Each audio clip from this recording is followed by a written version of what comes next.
Hello guys, welcome to our channel let's visualise India. Myself Pooja. और आज का अपना टॉपिक है अंडरस्टैंडिंग डाइवर्सिटी का। अगेन द ज्योग्राफिकल डाइवर्सिटी का second example of Kerala in our India. हमने पहले वाले वीडियो में पढ़ा था लद्दाख के बारे में, अब इसमें पढ़ेंगे केरला के बारे में। तो स्टार्ट करते हैं अपना आज का वीडियो।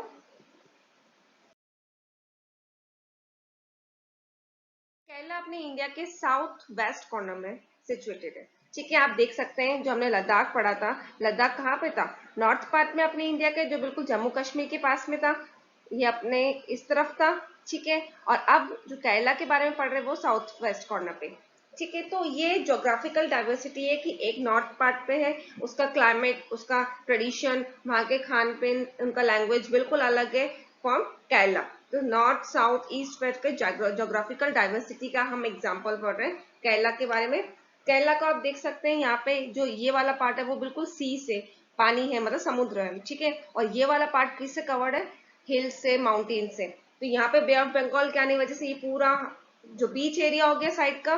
ठीक है, ये जो एरिया होगा बीच एरिया हो गया, और यहाँ का आने की वजह से लैंड पार्ट पोर्शन हो गया। तो इस वजह से यहाँ का क्लाइमेट थोड़ा सा हामिड है, ना ज्यादा गर्मी होती है ना ज्यादा ठंडी पड़ती है। जो मानसून एंटर करता है वो भी हमारे इंडिया का केरला से सबसे पहले केरला में एंटर होके बाकी पूरे इंडिया में फैलता है। ठीक है, जो बे ऑफ बंगाल, अरेबियन से, यहाँ से पूरा मानसून इंडियन ओशन से बन के पूरा मानसून एक्टिव होके अपने इंडिया में एंटर करता है। तो सबसे पहला प्लेस ही केरला होती है जहाँ पे सबसे पहले बारिश स्टार्ट होती है। गॉड्स ओन कंट्री भी कहा जाता है। क्यों? क्योंकि यहाँ का नेचर और एनवायरनमेंट बहुत अच्छा है। यहाँ का बिल्कुल टूरिस्ट अट्रैक्टिव प्लेस है। ठीक है, बहुत ज्यादा बीचेस है, ना ज्यादा गर्मी पड़ती है ना ठंड पड़ती है। जो एनवायरनमेंट है वो बहुत ज्यादा फ्रेंडली है, मतलब बहुत ज्यादा, ना ज्यादा गर्मी है ना ठंडी, तो इसकी वजह से टूरिस्ट बहुत ज्यादा यहाँ पे आना पसंद करते हैं। जो नेचर है बहुत ज्यादा खुल के बाहर आता है, मतलब बहुत ज्यादा अट्रैक्टिव होता है। कोकोनट ट्रीज बहुत ज्यादा है, बोट्स वगैरह चलती है, तो इस वजह से इसको गॉड्स ओन कंट्री भी कहा जाता है।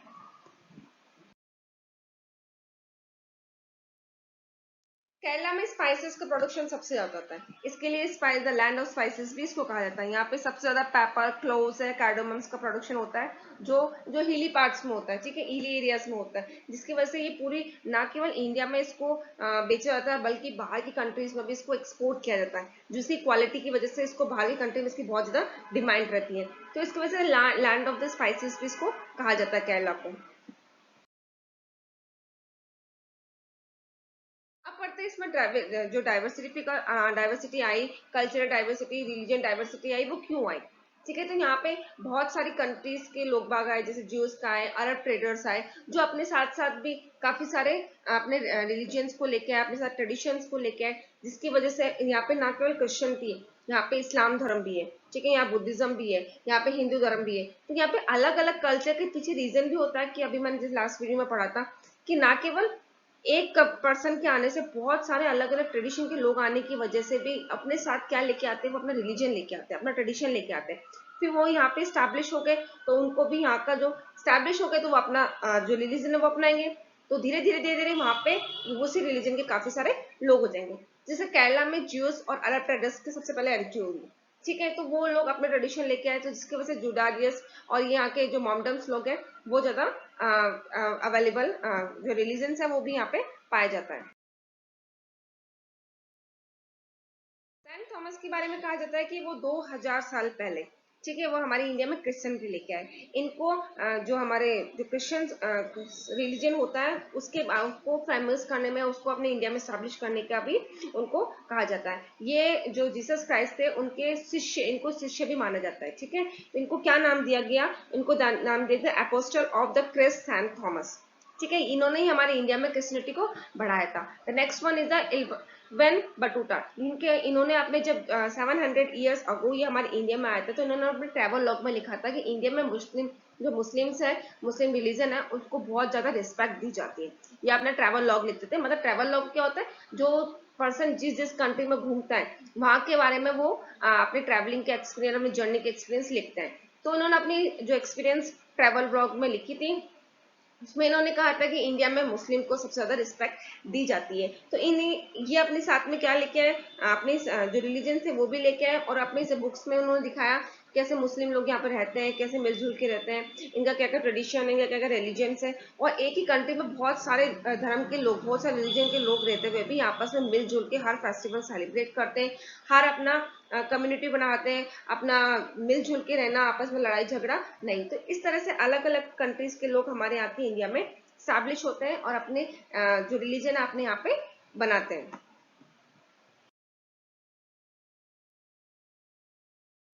वास्को डी गामा कौन थे? ये पुर्तगीज थे जो हमारे इंडिया में एंटर हुए थे विद द सी रूट, ठीक है, और ये यूरोप से होते हुए हमारे इंडिया में आए थे। इन्होंने हमारे इंडिया को डिस्कवर किया था, नहीं तो जो वेस्ट कंट्रीज थी ये नहीं जानती थी कि यहाँ पे इंडिया के नाम से कोई ऐसी कंट्री भी है। तो ये सबसे पहले सी रूट होते हुए, सी रूट के थ्रू यूरोप के रास्ते हुए हमारे इंडिया में एंटर करते हैं, ठीक है। इस तरह से काफी सारे हिस्टोरिकल इन्फ्लुएंस थे, जो पर्सन थे जो केरला में आए और अलग अलग रिलीजियस के लोग को यहाँ पे स्टैब्लिश किया। इनके आने से हमारे केरला में जुडेसियम, इस्लाम, क्रिश्चियनिटी, हिंदुज्म, बुद्धिज्म, ये सारे रिलीजन आपस में एस्टैब्लिश हुए, आपस में रहे। तो इस तरह से हमारे इंडिया में अलग अलग डाइवर्सिटी के अलग अलग रिलीजन के लोग यहाँ पे इस तरह से पूरी इंडिया में फैल गए। केरला में ये सबसे ज्यादा है चाइनीज नैट भी बोला जाता है, इसको चीना वाला भी कहते हैं। ये अपने नाम से दिख रहा है कि चाइना से, चाइना का प्रोडक्शन है, चाइना का जो प्रोडक्ट है जो हमारे यहाँ पे हम केरला के पर्सन यूज करते हैं, ये किस तरह से काम आता है? ये एक तो फिश को पकड़ने में, क्योंकि वो सी एरिया, ठीक है, जो बीच एरिया, तो वहां के लोगों का सबसे मेन ऑक्यूपेशन क्या हुआ?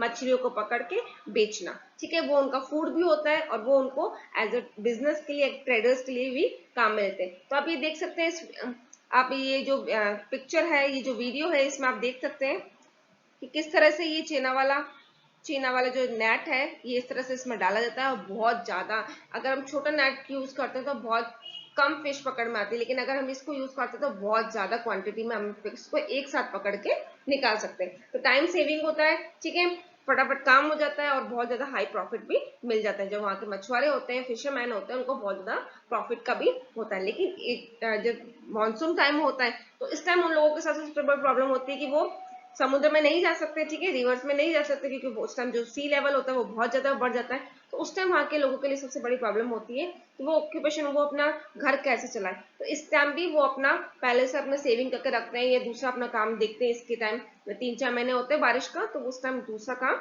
ये काम ना करके दूसरा काम करके अपना घर का खर्चा चलाते हैं। चीना छती है, ये वही मटेरियल का यूज करते हुए, जो चीना छती जैसे मटेरियल भी होता है उससे बर्तन बनाए जाते हैं, ठीक है। तो वो बर्तनों को यूज करके, ये स्पेशल टाइप के बर्तन होते हैं जो वहाँ के लोग यूटिलाइज करते हैं, यूज करते हैं अपने खाना बनाने में, खाना खाने में, ठीक है। तो वहाँ के लोग सारे इस तरह से, चीना छती एक मटीरियल होता है जिसके थ्रू ये घर के यूटेंसिल्स होते हैं उसको बना के वो कंज्यूम करते हैं।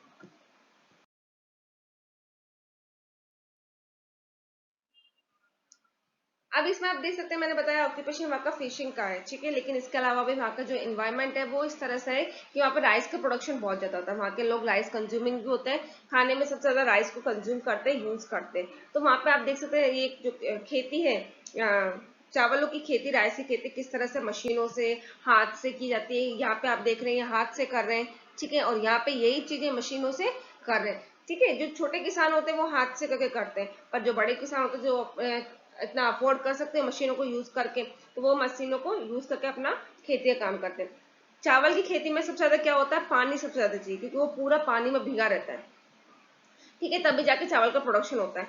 तो ये सबसे ज्यादा पानी कहाँ पे होता है? ऑब्वियसली साउथ, जो केरला में जब सबसे ज्यादा बारिश भी वहां पे होती है, तो बारिश की वजह से वहां पे क्या होता है, चावल की खेती इजीली होती है। वहां पे सबसे ज्यादा लोग जो खाने में वो चावल को यूज करते हैं, कंज्यूम करते हैं, ठीक है। तो वो चाहे किसी चीज में हो, सांभर बनाया हो या फिश कड़ी हो गया, ठीक है, सब चीज में वो सबसे ज्यादा चावल का यूटिलाइज करते हैं, कंज्यूम करते हैं।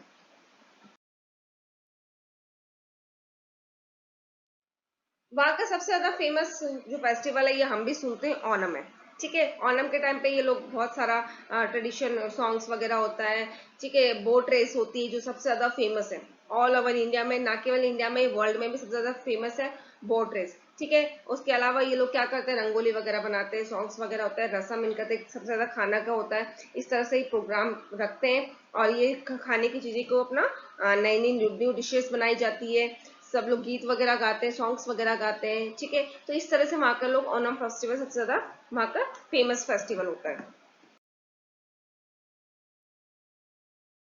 मैंने इससे बताया था अभी उन लोग का सबसे मेन खाना ऑब्वियसली फिश करी, मतलब फिश चावल भी लेते हैं वो सबसे ज्यादा। इसके अलावा भी ये आप इसमें देख रहे हैं, इस वाले में बहुत अलग अलग तरह के आइटम्स हैं। ठीक है, रसम हो गया जो सबसे ज्यादा फेमस है, जो सबसे ज्यादा चावल के साथ खाते हैं। रसम क्या होता है, एकदम सूप जैसा होता है जो खट्टा सा होता है। ठीक है, जो उनको चावल के साथ यूज करते हैं। इसके अलावा भी बाकी बहुत सारी चीजें जो वहाँ का फेमस का खाना है वहाँ का। ठीक है,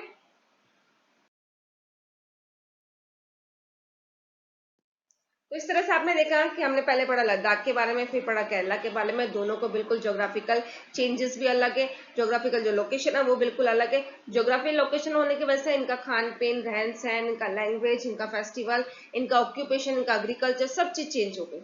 ठीक है, जहाँ पे लद्दाख में हमने पढ़ा था बिल्कुल बहुत ज्यादा ठंडा एरिया, तो यहाँ पे बिल्कुल मॉडरेट टेम्परेचर है। ठंड एरिया होने की वजह से वहाँ पे प्रोडक्शन एग्रीकल्चर बिल्कुल नहीं होता, और यहाँ पे एग्रीकल्चर होता है वो भी राइस का। राइस का ज्यादा प्रोडक्शन वहाँ पे होता है। ठीक है, तो ये ज्योग्राफिकल डाइवर्सिटी होने के लिए अलग अलग रिलीजन, अलग अलग कल्चर के लोग होने के बावजूद भी अलग अलग के साथ में हम लोग पूरी इंडिया में एक साथ रहते हैं। तो ये इसी को हमारे इंडिया को यूनिटी इन डाइवर्सिटी कहा जाता है। तो आई थिंक गाइस आप लोग को अच्छे समझ में आया होगा टॉपिक। ये चैप्टर अपना इसी के साथ फिनिश होता है। नेक्स्ट वीडियो में पढ़ेंगे नेक्स्ट चैप्टर के साथ। Till then bye bye, please like share and subscribe our channel. Thank you guys.